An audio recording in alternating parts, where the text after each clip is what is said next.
Assalamualaikum warahmatullahi wabarakatuh. Kami dari kelompok 4 akan membahas mengenai laba antar perusahaan transaksi obligasi.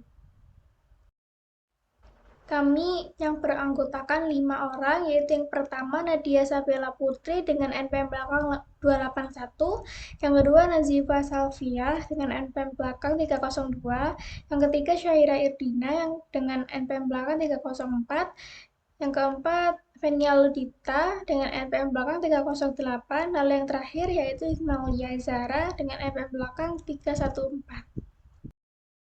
Nah, di sini yang pertama itu yaitu mengenai transaksi obligasi antar perusahaan.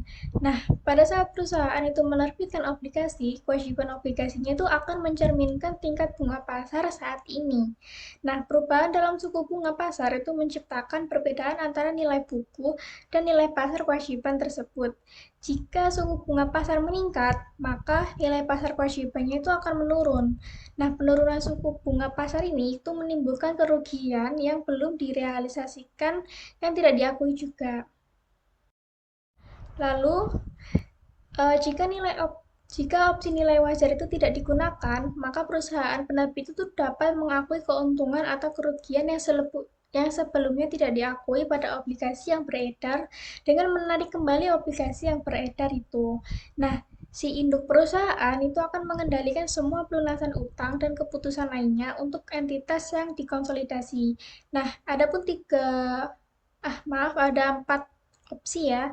Yang pertama itu penerbit, entah itu induk ataupun anak, itu dapat menggunakan sumber daya yang tersedia untuk membeli dan melunasi obligasinya sendiri. Lalu yang kedua itu penerbit dapat meminjam uang dari entitas yang tidak terafiliasi dengan suku bunga dan menggunakan hasil tersebut untuk melunasi obligasinya sendiri. Lalu yang ketiga itu penerbit dapat meminjam uang dari afiliasi dan menggunakan hasil pinjamannya untuk melunasi obligasi perusahaannya sendiri. Lalu yang terakhir itu afiliasi itu membeli obligasi penerbit dari luar entitas. Nah, dalam hal ini obligasi tersebut itu dilunasi secara konstruktif. Nah, 3 opsi pertama itu menghasilkan penarikan obligasi yang sebenarnya.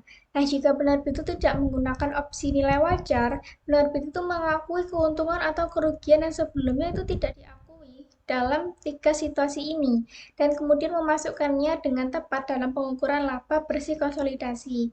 Namun, pada opsi yang keempat itu menghasilkan penarikan yang konstruktif, yang berarti obligasinya itu ditarik untuk tujuan pelaporan konsolidasi. Karena kan investasi obligasi dan item yang harus dibayar dari induk dan anak perusahaan itu merupakan timbal balik yang harus dihilangkan dalam konsolidasi. Nah, selisih antara nilai buku kewajiban obligasi dan harga pembelian investasi obligasi itu merupakan keuntungan atau kerugian untuk tujuan laporan konsolidasi. Nah, keuntungan dan kerugian konstruktif atas obligasi itu merupakan keuntungan dan kerugian yang direalisasikan dari sudut pandang konsolidasi yang akan timbul ketika suatu perusahaan itu membeli obligasi afiliasi dari entitas lain dengan harga selain nilai buku obligasi. Dan tidak ada keuntungan atau kerugian yang timbul dari pembelian obligasi afiliasi pada nilai buku atau dari peminjaman langsung antar afiliasi. Nah, ada pun contoh soalnya yaitu misal jika si induk itu membayar senilai 99.000 untuk obligasi anak perusahaan yang nilainya itu 100.000 dengan premi yang belum diamortisasi itu sebesar $2.000. Nah, di sini mereka itu akan mengalokasikan keuntungan konstruktifnya sebesar $3.000. Nah, dari mana? Itu dari nilai obligasi anak perusahaannya kan itu kan 100.000, itu akan ditambahkan dengan premi yang belum diamortisasi itu sebesar 2.000, maka hasilnya itu kan 102.000. Nah, 102.000 ini akan dikurangi dengan uh, nilai induk itu membayar obligasi anak itu kan hasilnya 99.000 ya, jadi 102 ini dikurangi 99.000 itu sama dengan 1.000 kepada induk, dan 2.000-nya itu akan diberikan kepada si anak perusahaan. Nah, jadi di sini keuntungannya itu sebesar 1000 ditambah 2000 sama dengan $2000. Selanjutnya ada akuisisi anak perusahaan atas obligasi induk. Nah, dalam konsolidasi laporan keuangan, obligasi yang dibeli anak perusahaan dari pihak luar itu dianggap sebagai transaksi internal, sehingga harus dilakukan eliminasi.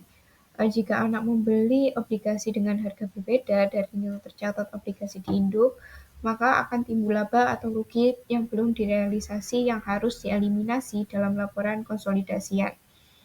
Pendapatan bunga di anak dan beban bunga di induk itu juga harus dieliminasi karena hal ini transaksi antar entitas dalam satu grup. Selisih antara harga perolehan obligasi dan nilai tercatat di laporan itu bisa menghasilkan diskonto atau premium yang harus disesuaikan dalam konsolidasi. Di sini ada contoh dari akuisisi anak perusahaan atas obligasi induk. Jadi POP ini mempunyai menerbitkan obligasi sebesar 2 juta.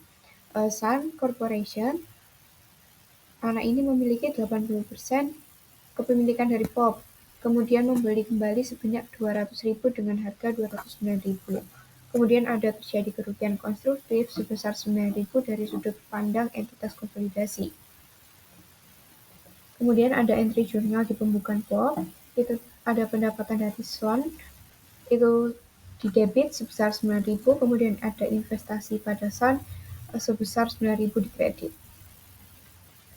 Kemudian ada penyesuaian konsolidasinya, yaitu kerugian atas pelunasan konstruktif sebesar 9.000 itu berada di debit. Kemudian pada obligasi terutang dan investasi obligasi terutang sebesar 200.000 dan investasi obligasinya sebesar 209.000. Nah, dalam akuntansi investasinya, itu selain itu berdasarkan metode ekuitas, itu mengakui 80% kerugian konstruktif pada tanggal 31 Desember 2016 kan. Jadi memiliki jurnal pendapatan dari SON pada investasi SON sebesar 7.200 orang. Nah, dari kerugian 9.000 itu 20%-nya dialokasikan kepada non-pengendalian sebesar 1.800. Sehingga penurunan laba konsolidasi dari 9.000 itu menjadi 7.200 itu diperoleh dari 9.000 dikurangkan dengan 1.800. Selanjutnya ada obligasi induk yang dibeli oleh anak perusahaan. Penarikan konstruktif obligasi induk itu terjadi ketika afiliasi pembeli obligasi induk itu yang beredar. Pembelian mencatat jumlah yang harus dibayarkan sebagai investasi dalam obligasi. Hal ini adalah satu-satunya entry yang dibuat oleh pembeli atau penerbit pada saat pembelian antar perusahaan. Akun itu terpisah, afiliasi tidak mencatat keuntungan atau kerugian yang dihasilkan dari penaikan konstruktif, meskipun hal itu termasuk dalam pendapatan investasi pada pembukuan induk berdasarkan metode ekuitas. Nah, selisih antara akun kewajiban obligasi dan akun obligasi pada pembukuan induk dan anak perusahaan itu mencerminkan keuntungan atau kerugian konstruktif. Nah, selanjutnya di sini saya akan menjelaskan metode ekuitas. Nah, jika kita menyiapkan laporan keuangan konsolidasi segera setelah penghentian konstruktif, entry kertas kerja untuk menghilangkan saldo investasi dan kewajiban obligasi antar perusahaan. Nah, di metode ekuitas sendiri itu digunakan ketika investor tuh memiliki saham antara 20% hingga 50% dalam perusahaan yang akan diinvestasikan, sehingga investasi awal dicatat pada biaya perolehan. Nah, nilai investasi disesuaikan secara periodik berdasarkan bagian investor atas laba atau rugi investi. Investor sendiri juga akan melaporkan bagiannya atas laba atau rugi investi dalam laporan keuangan konsolidasi. Lalu di sini terdapat dua perbedaan mengenai metode ekuitas dan juga metode biaya. Yang dimana metode ekuitas sendiri itu dia akan menyesuaikan investasi dengan bagian investor atas laba atau rugi dan juga aset bersih investi. Namun pada metode biaya mereka hanya mencatat dividen yang diterima sebagai pendapatan saja. Nah, lalu mengenai jurnal-jurnalnya, pada pembiayaan investasi di debit itu ada investasi saham yang disertakan dengan nama investinya, lalu di kreditnya terdapat kas. Lalu investasi ketika mendapatkan laba, yang di debit terdapat investasi saham disertakan dengan nama investinya, lalu di kredit ada laba atau rugi dari investi. Lalu ketika investi mengalami kerugian, itu di debit terdapat laba atau rugi dari investi, namun di kredit terdapat investasi saham yang disertakan dengan nama investinya. Lalu investi saat membagikan dividen. Yang di debit terdapat kas, lalu yang di kredit terdapat investasi saham yang disertakan dengan nama investinya. Nah, baik, yang selanjutnya di sini saya akan menjelaskan mengenai entry kertas kerja konsolidasi. Di sini saya melampirkan atau mengambil contoh dari lampiran 73 yang serupa dengan dalam ilustrasi PAM-SAN lampiran 71, kecuali untuk jumlah dan peralihan ke situasi kerugian konstruktif. Jadi, pada entry kertas kerja A, B, dan E dipisahkan untuk tujuan ilustrasi. Namun, di sini kita dapat menggabungkan menjadi satu entry tunggal, yaitu ada kerugian atas pelunasan obligasi sebesar 300 dan bunga yang harus dibayar sebesar 250, pendapatan bunga sebesar 470, obligasi terutang sebesar 4.880, dan pada investasi pada obligasi SON di kredit sebesar 5.120, bunga yang diterima sebesar 250, dan beban bunga sebesar 530. Nah, next di sini saya menjelaskan mengenai dampak pada laporan konsolidasi di tahun berikutnya. Jadi, kerugian atas pelunasan obligasi hanya muncul dalam laporan laba rugi konsolidasi pada tahun saat kami secara konstruktif melunasi obligasi tersebut. Pada tahun berikutnya, kami mengalokasikan bagian kerugian konstruktif yang tidak diakui antara akun investasi atau kepentingan pengendali dan kepentingan non-pengendali. Yang selanjutnya akan dijelaskan oleh rekan saya. Baik, pada slide selanjutnya di sini saya akan menjelaskan mengenai induk membeli obligasi pada anak yang diselesaikan melalui metode ekuitas. Nah, di sini terdapat informasi bahwa POP ini memiliki 90% saham biasa dan POP membeli sahamnya di SON ini dengan nilai buku sebesar 9.225.000. Nah, modalnya ini adalah 10 juta dolar untuk modal SON dan laba ditahannya adalah 250.000 pada tanggal akuisisi. Nah, pada tanggal 31 Desember 2016, SON ini memiliki obligasi dengan nilai nominal 10 juta dolar dengan bunga 10% yang beredar dan dengan diskonto yang belum diamortisasi sebesar 300.000. Nah, obligasi tersebut ini membayar bunga pada tanggal 1 Januari dan 1 Juli setiap tahun dan jatuh tempohnya adalah 5 tahun pada tanggal 1 Januari 2022.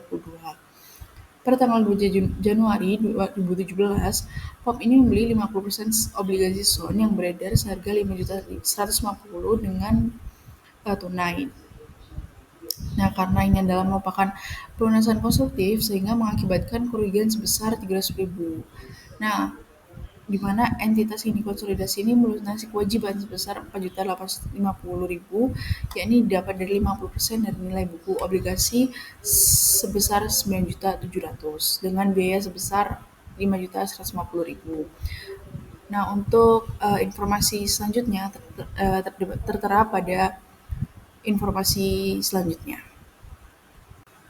Nah, di sini menyelesaikan melalui metode ekuitas, yakni SON melaporkan terdapat 750.000 pendapatan bersih pada tahun 2017 dan POP menghitung pendapatannya adalah sebesar 459.000 sebagai berikut untuk perhitungannya. Nah, 90% dari pendapatan SON yang dilaporkan adalah 750.000. Kenapa harus dikalikan 90%? Karena porsi yang didapatkan oleh POP ini hanya sebesar 90% karena POP cuma memiliki saham 90% SON. Sehingga 90% dikali dengan 750.000 adalah 675 dolar. Nah, dikurangi dengan kerugian konstruktif sebesar 300.000 dikali dengan 90%. Sama halnya dengan pendapatan, untuk porsi yang didapatkan pada POP, jadi hanya sebesar 90%, jadi tidak seluruhnya. Sehingga hasilnya adalah 270.000.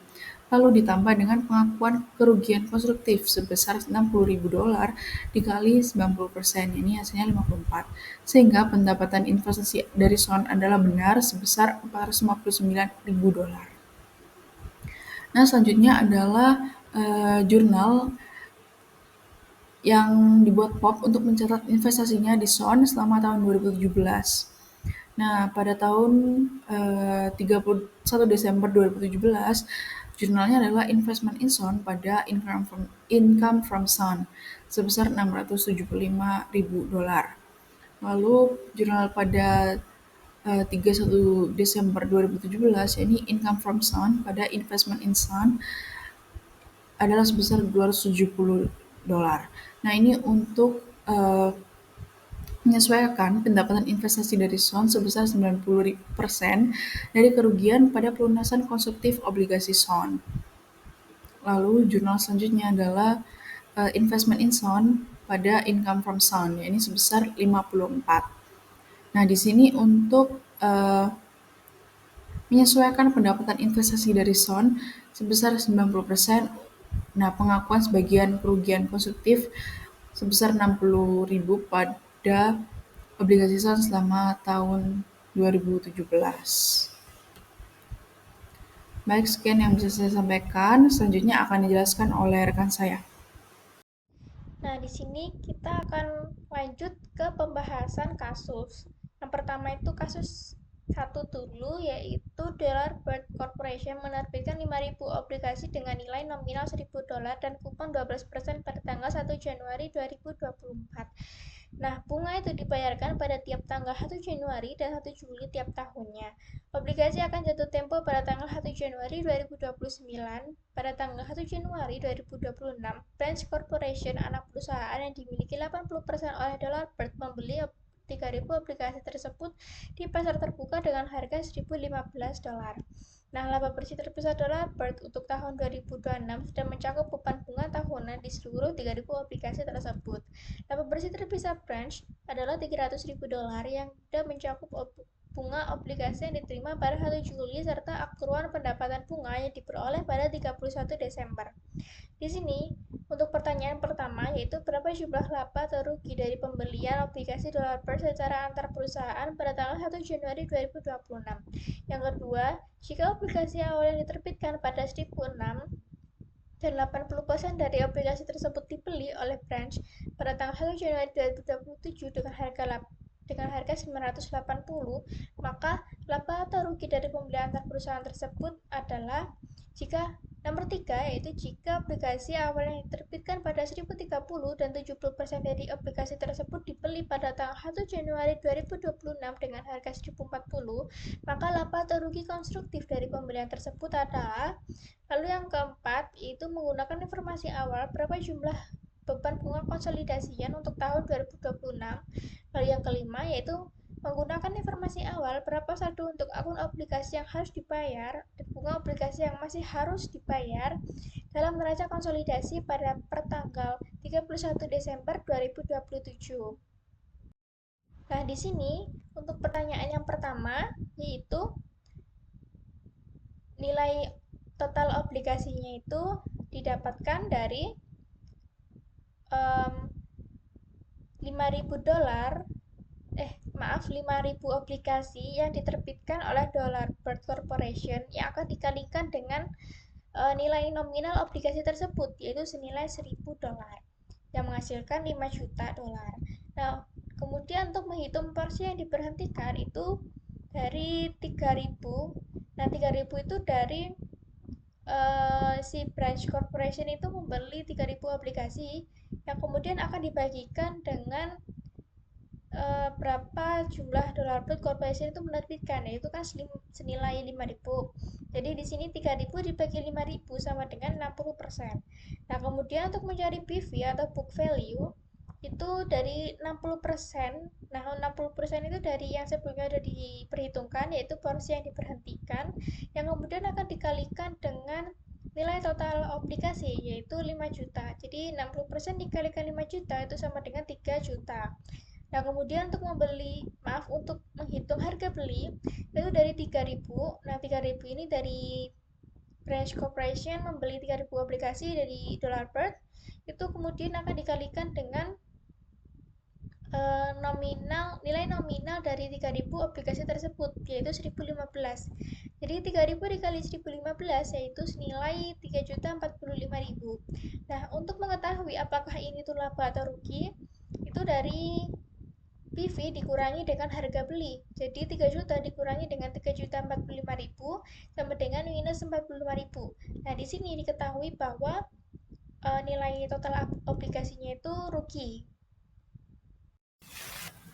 Kemudian yang nomor 2 itu ada jika obligasi awal diterbitkan pada 1006 dan 80% dari obligasi tersebut dibeli oleh branch pada tanggal 1 Januari 2027 dengan harga 980, maka laba atau rugi dari pembelian antar perusahaan tersebut adalah book value atau nilai buku pada tahun 2027 pada bulan Januari itu kita peroleh 5 juta dolar 30.000 itu diperoleh dari 5.000 dikalikan dengan 1.006.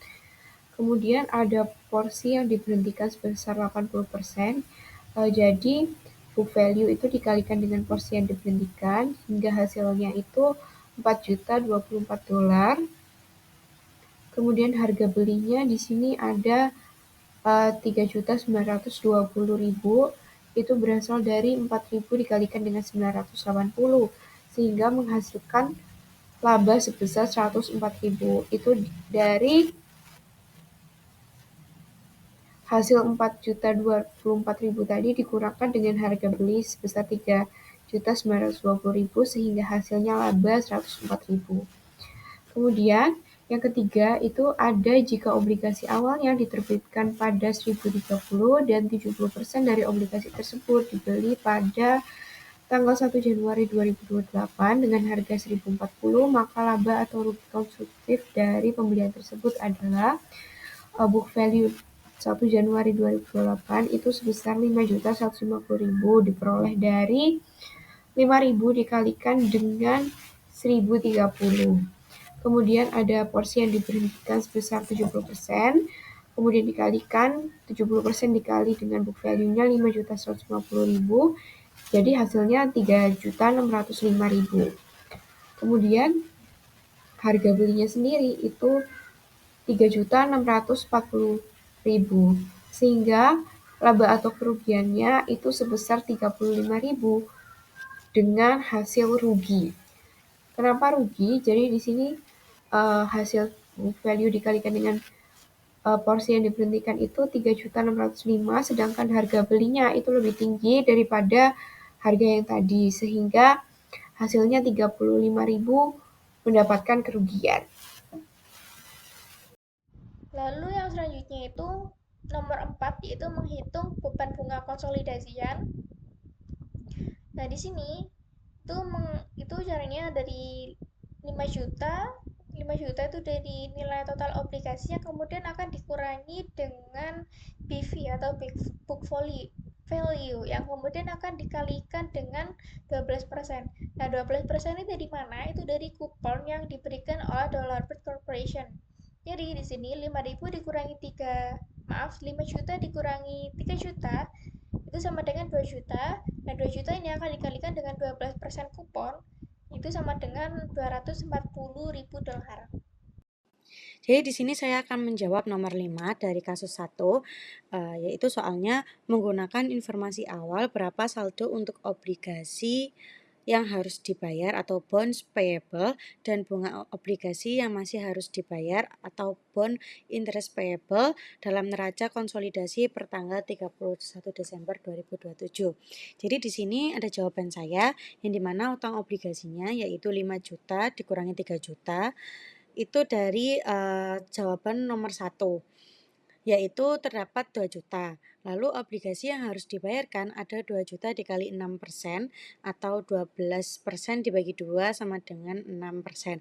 Itu karena kan 12% itu dalam 1 tahun. Jadi di sini kita akan mencari setengah tahunnya. Jadi 12% dibagi 2 itu tadi. Lalu menghasilkan 120.000 gitu. Nah, baik, yang selanjutnya di sini saya akan menjelaskan mengenai kasus 2, yaitu ada soal mengenai Raffles memiliki obligasi beredar sebesar 800 dengan tingkat bunga 10% dengan jatuh tempo pada tanggal 1 Januari 2020 dan memiliki diskonto yang belum diamortisasi sebesar 16.000 per tanggal 1 Januari 2026. Bird Corporation adalah anak perusahaan yang dimiliki 90% oleh Rafeus. Pada tanggal 1 Januari 2026, Bird membeli obligasi Rafeus dengan nilai nominal 160.000 dari obligasi yang masih beredar dengan harga 152.000. Obligasi ini membayar bunga pada tanggal 1 Januari dan 1 Juli serta jatuh tempo pada tanggal 1 Januari 2029. Metode amortisasi garis lurus digunakan untuk soal yang pertama, pembelian obligasi, laporan laba rugi, konsolidasi dari Rafeus dan anak perusahaannya untuk tahun 2026 menunjukkan laba atau rugi sebesar. Dan yang kedua, piutang bunga obligasi untuk tahun 2026 dari obligasi awal yang tercatat di pembukuan BID sebesar. Dan yang ketiga, buatlah jurnal untuk seluruh transaksi beserta neraca saldo konsolidasinya. Nah, yang selanjutnya di sini saya akan menjelaskan mengenai soal nomor 1, yaitu untuk porsi obligasi yang diberhentikan yaitu sebesar 160 dibagi dengan 800, yaitu mendapatkan 20%, maaf. Lalu untuk laba antar perusahaan yaitu 20% dikali 800 dikurangi 16.000 dikurangi 152, yaitu dapatkan 4.800. Lalu untuk investment Rafeus di Bird Corporation yaitu 90% dikali dengan hasil laba antar perusahaan yaitu 4.800. Hasilnya 4.320. Lalu untuk NCI share-nya yaitu 10% dari 90% itu dikali dengan laba antar perusahaan yaitu 4.800 menghasilkan 480. Lalu untuk beban bunganya yaitu 10% dikali dengan 800 atau obligasi yang beredar yaitu didapatkan 80.000. Lalu untuk setengah tahunnya yaitu 1/2 dikali 80.000 yaitu 40.000. Yang selanjutnya akan dijelaskan oleh rekan saya. Melanjutkan pembahasan dari soal nomor 1, kasus 2, di sini saya akan menjelaskan mengenai soal nomor 2, yakni piutang bunga obligasi atau bond interest receivable untuk tahun 2026 dari obligasi awal yang tercatat di pembukuan BIRD adalah sebesar. Dan di sini untuk step pertama adalah mencatatkan pendapatan bunga di pembukuan BIRD Corp. Nah, untuk pendapatan bunganya dia adalah 10% dikali dengan 160.000, di mana untuk 1 tahunnya adalah 16.000, sedangkan untuk setengah tahun adalah 8.000. Lalu masuk ke tabel amortisasi di tanggal 1 Januari 2026 untuk book value-nya. Di sini bonds payable pada 1 Januari 2026 adalah sebesar 784 didapat dari obligasi yang beredar dikurangi dengan diskonto yang belum diamortisasi, yakni 800 dikurangi dengan 16.000. Sehingga untuk bonds payable pada 1 Januari 2026 adalah 784. Nah, dikurangi dengan porsi obligasi yang dihentikan adalah 20%, yakni sehingga 784 ini dikalikan dengan 20% retired. Lalu untuk tahun fiskalnya 4.000 di minus 4.000 adalah ini didapat dari pendapatan bunga, yakni 16.000 dibagi dengan tahun jatuh tempo. Nah, di sini karena untuk tabel amortisasi saya menggunakan rentang tahun antara 2026 dan 2029, sehingga rentang jatuh tempo adalah 4 tahun. Sehingga 16.000 dibagi dengan 4, yakni 4.000. Nah, lalu untuk interest expense di tahun fiskal 2026 dan seterusnya adalah 76.000 didapat dari beban bunga setengah tahunnya. Jadi 40.000 ditambah 40.000 dikurangi dengan 4.000 ini. Jadi hasilnya adalah 76.000. Nah, lalu untuk 20% retired sama halnya dengan yang sebelumnya, 76.000 dikali dengan 20% porsi obligasi yang diberhentikan sebesar 15.200. Nah, untuk step selanjutnya ini sama. Step ini akan berulang terus. Jadi tahun fiskal selama 2027 ini menggunakan juga minus 4.000, dan untuk interest expense juga di tahun fiskal 2027 hingga seterusnya juga tetap menggunakan 76 dan 15.200. Nah, lalu lanjut untuk Bird Corporation Book. Di sini menggunakan, untuk investment adalah menggunakan nilai wajar, yakni sebesar nilai wajar atau nilai pasar. Nah, di sini tertera pada soal adalah sebesar 152.000. Nah, untuk tahun fiskal pada 2026 dan seterusnya, itu didapat dari harga beli dikurangi dengan nilai wajar, yakni 160.000 dikurangi dengan 152.000, yakni sama dengan 8.000. Nah, dibagi dengan tahun jatuh tempo, yakni 4 tahun, menghasilkan 2.000. Lalu untuk interest income-nya ini didapat dari pendapatan bunga setengah tahun, ini 8.000 ditambah dengan 8.000, jadi 16.000 ditambah dengan 2.000. Nah, untuk skema perhitungan selanjutnya yakni sama saja seperti book value ditambah dengan tahun fiskal, yakni 152 ditambah 2.000, sehingga untuk book value pada 31 Desember adalah sebesar 154.000 dan seterusnya. Sama halnya dengan yang di Rufus Owl Incorporation Book, stepnya sama untuk step tahun-tahun selanjutnya. Baik, sekian yang bisa saya sampaikan. Selanjutnya akan membahas mengenai jurnal. Selanjutnya adalah mengenai pembahasan jurnal di nomor 3, yakni